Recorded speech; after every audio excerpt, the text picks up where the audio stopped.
প্রিয় দর্শক আসসালামু আলাইকুম। আমি কিছুদিন আগে একটা ভিডিও দিয়েছিলাম সরিষা নিয়ে। অনেকেই আমার কমেন্টে বলছিলেন যে মালিক কোথায় আছে, কিন্তু আপনাদেরকে মালিক দেখাবো।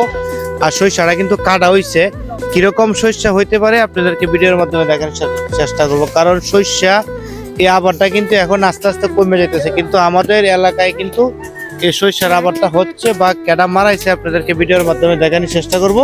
অবশ্যই ভিডিওটা ধৈর্য সহকারে দেখবেন। এই যে আমাদের সরিষা ক্ষেতের যে অরিজিনাল মালিক, কিছুদিন আগে যে একটা ভিডিও করছিলাম, অনেকেই কমেন্টে বলছেন যে মালিক কোথায়। এই যে আমাদের সরিষা ক্ষেতের মালিক মনিম, সে কিন্তু আপনার চাকরির পাশাপাশি কিন্তু আপনার এই যে কৃষিকাজটা করে, আবার এই যে সরিষার যে আবারটা আমাদের এই চন্দ্রপুরে কিন্তু সেই একমাত্র করছে। অনেকেই কিন্তু এই আবারটা করে না, কিন্তু সরিষার যে তেল এটা কিন্তু একদম খাঁটি। আমরা মনিমের মুখ থেকে শুনবো যে এই সরিষা ক্ষেতটা করিয়া মনিম কতটুকু লাভবান হয়েছে। আসসালামু আলাইকুম। ওয়ালাইকুম আসসালাম। চাচা কেমন আছো? জি আছি আলহামদুলিল্লাহ ভালো। আমি তো কিছুদিন আগে একটা ভিডিও করছিলাম, অনেকেই বলছে যে এই মালিক কোথায়, তাহলে আমি রাখতে পারছি না তোমাকে। কিন্তু আজকে তুমি সরিষা যারা আবাদ করতেছে আমাদের এলাকায়, কিন্তু তুমি একাই মারাইছো সরিষা, আর কেউ কিন্তু মারাই নাই। এই সরিষাটা মারায় তুমি কিরকম লাভবান হইছো আমার দর্শকের উদ্দেশ্যে যদি একটু বলতাম। আলহামদুলিল্লাহ। তো আমি আমার আগত ভিডিওটা দেখতে পাচ্ছি আমার ফেসবুক পেজের মধ্যে। তো আসলে আমি এই সরিষাটা করছি হচ্ছে আমার ওই আপনার 18 কাঠা জমিনে। 18 কাঠা জমিনে সরিষাটা করছি। আমার সরিষাটা হচ্ছে এটা হলো আপনার বাড়ি 14। হ্যাঁ, আমি এটা ধান কাটার পরে সরিষাটা আমি নিজে বপন করছি জমিনে। তো আল্লাহর মতো আমার সরিষার ফলন অনেক ভালো হয়েছে। তো আমি আশা করতেছি আমার প্রতি কাঠাতে আপনার 1.5 মণ করে শস্য হবে। হ্যাঁ, প্রতি কাঠাতে 1.5 মণ করে শস্য হবে। তো ওই শস্য করতে কিন্তু আমাদের খরচ খুব কম হয়। পাশাপাশি এই সরিষার অনেক লাভ আছে। সরিষার তেল পাওয়া যায়। তারপরে আপনার ওই যে সরিষার যে আমার এই যে ছালটা হচ্ছে, এটা আপনার লাকড়ি হিসাবে ব্যবহার করা যাবে।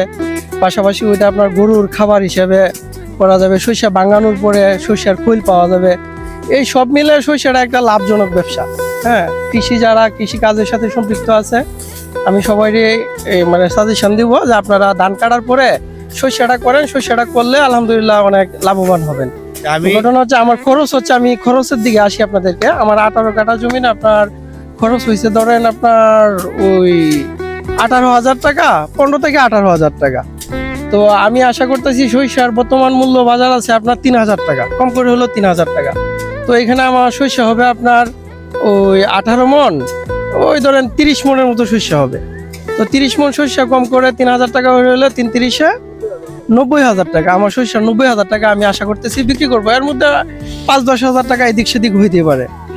আর ওই যে আজকে আমি ওনাদেরকে যে 12,000 টাকার মধ্যে কন্ট্রাক্টে দিছি, ওনারা আমার কাজটা কমপ্লিট করে দিয়ে দিবে। এটা কি টোটাল যে ওই যে কাটা সহ একদম ভাঙ্গায়া আপনার তোমাদের বাড়িতে দিয়ে? হ্যাঁ হ্যাঁ হ্যাঁ, আমি টোটাল 12,000 টাকা, 12,000 টাকার মধ্যে আমি কন্ট্রাক্টে দিছি। ওনারা 12,000 টাকার মধ্যে আমার সরিষাটা একবারে কমপ্লিট বাজার প্রক্রিয়াকরণ করে দিবে।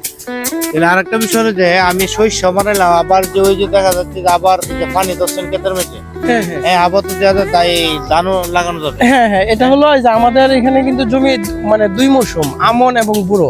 তো আমি আমন সিজন করার পরেই আমি সরিষাটা চাষ করছি। এখন বুড়ো সিজনের সময় হয়েছে যে সরিষা আমার উঠে গেছে, এখন আবার ধান চাষ করতেছে। যে আজকে ক্ষেত লাগাবে, যে হাল চাষ করতেছে।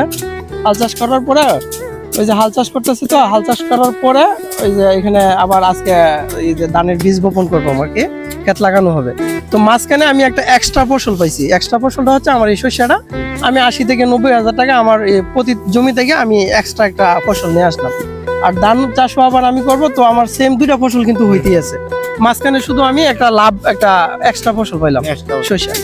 অসংখ্য ধন্যবাদ। মনিম কিন্তু আপনার একটা চাকরি করতেছে, পাশাপাশি কিন্তু কৃষিকাজটা করতেছে। কৃষিকাজ কিন্তু অনেক পরিশ্রমিক কাজ।